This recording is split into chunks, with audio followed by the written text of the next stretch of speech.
Salut les amis, j'espère que vous allez bien. On se retrouve aujourd'hui pour une nouvelle vidéo mise en couleur au feutre à alcool d'un tampon digital de ma collection issue d'Esprit de Noël.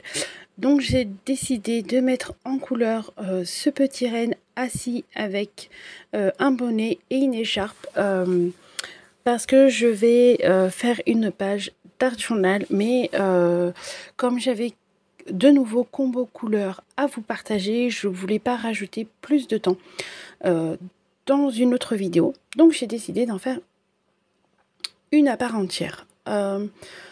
Donc cette vidéo est en temps réel, elle n'est pas accélérée, comme ça vous pouvez vous rendre compte que je n'ai pas mis énormément de temps à coloriser ce tampon et qu'il n'est pas très grand. Il fait environ, je vais vous dire ça pour que vous ayez une idée de la mesure du tampon. Il fait à peu près 5 cm de large par 5 cm de hauteur. Vous voyez, c'est pas un grand format, mais il y a de la place pour pouvoir faire de beaux ombrages, de belles colorisations que j'ai décidé de mettre en avant avec les feutres à alcool. Et vu que je cherchais un nouveau combo pour m'approcher au plus proche de la couleur du pelage de ce petit renne, j'ai griffonné plusieurs fois quelque chose pour essayer de m'en rapprocher le plus jusqu'à trouver ces 3 feutres que je trouvais qui correspondaient bien. Faut savoir que je pars toujours de la couleur la plus foncée à la couleur la plus claire. Donc là, ma couleur la plus foncée, c'est le numéro 255. Ma couleur intermédiaire, c'est le numéro 218. Et ma couleur claire, c'est le 253. N'hésitez pas à mettre pause dans la vidéo si vous n'avez pas le temps de marquer le combo des couleurs. Sachez qu'il existe plusieurs techniques pour coloriser au feutre à alcool. On peut partir du plus foncé au plus clair ou bien du plus clair au plus foncé. C'est vraiment quelque chose de propre à chacun et selon nos envies et nos goûts. C'est vrai que j'ai essayé plusieurs fois de fonctionner dans l'autre sens, mais je n'y arrive pas. J'ai beaucoup plus de mal à créer de jolis ombrages. J'arrive moins bien à faire de jolis ombrages bien fondus, bien dégradés. Donc du coup, je garde tout le temps ce mode de fonction en partant de la couleur la plus foncée à la couleur la plus claire. Sachez aussi qu'il est également possible de réaliser un dégradé avec un seul et même feutre. Là par exemple, j'ai appliqué un aplat de la couleur 253 et j'hésite pas à repasser plusieurs fois au même endroit avec le même feutre. Et comme vous pouvez le voir, on a déjà un léger dégradé. Alors certes, c'est subtil, mais quand on veut apporter un petit détail comme ça, sans apporter trop de contraste, trop d'ombrage à certains endroits, ça peut être une option. Gardez-le en tête. On n'est pas obligé de rajouter un autre feutre pour avoir une autre couleur. Donc là, j'avance dans la colorisation du pelage du petit renne. Et pourquoi j'ai décidé d'illustrer ce petit renne? Parce qu'en fait, je travaille toujours sur ma collection Esprit de Noël, mais j'essaye de vous les réadapter, de vous la proposer pour un autre thème, pour qu'elle corresponde un peu plus au thème hivernal, parce que je n'ai pas sur ma collection de tampons à proprement parler et de papier vraiment au thème hivernal. C'était vraiment une collection axée sur Noël et je me suis dit qu'une fois que Noël est passé, on range tout ce qui concerne Noël, mais on veut quand même s'attaquer au thème hiver en général, le froid, les flocons, les bonhommes de neige, tout ça. Et alors certes, j'avais créé des collections de papier dans les thèmes hiver qui sont toujours disponibles que sur ma boutique Ko-fi, pas sur Etsy. Elles sont disponibles sur Ko-fi. N'hésitez pas à aller jeter un coup d'œil sur ma boutique. Il y a l'ensemble de mes collections sur Ko-fi.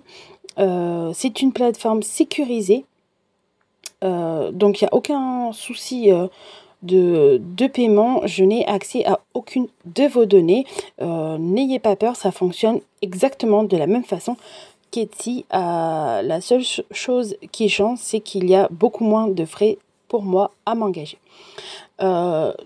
Donc, pour en revenir, j'avais créé des collections de papier, mais je n'ai pas de tampons assortis à ces collections au terme hivernal. Mais j'avais quand même à cœur de vous proposer qu'on peut très bien utiliser des tampons d'une autre façon. C'est vrai que quand on crée les visuels pour une collection, on les crée en fonction de la collection qu'on crée. Donc là, ce petit renne, il a été créé pour aller dans la collection Esprit de Noël. Donc il a été vêtu d'un bonnet de Noël aux couleurs rouge et blanc, d'une petite écharpe. Bref, tout aux couleurs rouge et verte assorties à ma collection. Mais en changeant simplement la couleur des accessoires, il peut très bien correspondre aussi à un thème hiver, comme vous pouvez le voir. Là, j'ai décidé de réaliser un combo plutôt bleu-violet, assez clair, assez pâle, pour que ça aille avec l'ensemble de ma page d'art journal que vous verrez bientôt. Alors, je ne sais pas dans quel ordre vous verrez les vidéos, dans quel ordre je les aurai mises, mais vous verrez que tout se coordonne très très bien. Qu'il n'y a aucun souci là-dessus.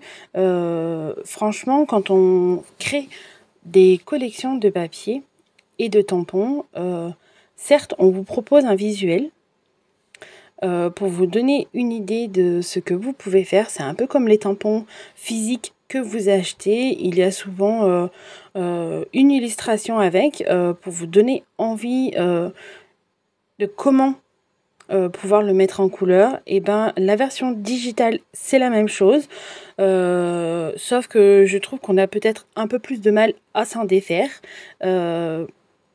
Donc je me suis dit que j'allais vous proposer cette vidéo pour que vous puissiez mieux voir que la collection peut parfaitement s'adapter aussi au thème hiver. Je vous ai déjà proposé en début de mois une vidéo bullet journal où pareil, je me suis servi du bonhomme de neige et des sapins pour illustrer mon bullet journal. J'ai changé les couleurs et comme vous pouvez le voir, ça fonctionne parfaitement pour un thème de l'hiver. Il ne faut pas se cantonner à certaines couleurs pour une collection. Il faut vraiment, la seule limite, c'est notre imagination. À part cela, il n'y en a vraiment aucune là-dessus. Ne l'oubliez pas, chaque tampon, chaque collection peut être réinterprétée de façon différente selon chaque personne, j'ai envie de vous dire. Donc, il faut garder ça à l'esprit. Donc, c'est pour ça que j'avais à cœur de vous proposer cette petite vidéo de mise en couleur au feutre à alcool. Pendant que je blablate, j'avance doucement dans la colorisation. Comme vous pouvez le voir, j'ai presque terminé. J'en suis au bois de ce petit renne. J'ai décidé de mettre un marron un peu plus foncé. Alors, ce combo de feutre, c'est un dégradé très très léger, assez subtil. Faut savoir que même moi, quand je les réalise, tant que la couleur n'a pas, l'alcool ne s'est pas évaporé, que ça n'a pas complètement séché, on a du mal à percevoir le dégradé. Mais une fois que tout est bien sec, on le distingue un peu plus. C'est un peu plus visible à l'œil. C'est vrai que tant que les alcools des feutres ne se sont pas évaporés, des fois on a du mal à visualiser le dégradé qu'on réalise. C'est pour ça que des fois quand je crayonne sur du brouillon quelques combos, j'attends vraiment que que l'alcool se soit évaporé et séché pour que je me rende compte si c'est un combo qui me plaît ou non, parce que selon si l'alcool ne s'est pas évaporé, le rendu n'est pas du tout le même, alors que ce qui nous intéresse, c'est qu'une fois l'alcool s'est évaporé, a séché, c'est le rendu qu'on aura final, donc c'est le rendu qui nous intéresse. Donc quand je griffonne sur du brouillon, j'attends vraiment ce petit temps-là que tout sèche pour me rendre compte si je valide ou non le petit combo couleur. En général, je fonctionne toujours par 2 voire 3 couleurs. C'est rare que je vais au-delà. C'est très rare que j'emploie des tampons d'une si grande taille pour avoir plus de 3 couleurs. C'est rare que j'utilise 4 couleurs. Pour apporter un petit côté brillant à ma création, j'utilise un stylo gel de couleur argentée que je viens faire, que je viens mettre en couleur pour la fourrure du bonnet. Comme ça, on est bien dans les tons froids de l'hiver et ça se coordonne parfaitement. J'espère que cette petite vidéo vous aura plu. Si c'est le cas, n'hésitez pas à liker, à t'abonner et à commenter. Et je te dis à bientôt pour une nouvelle vidéo. Bye bye!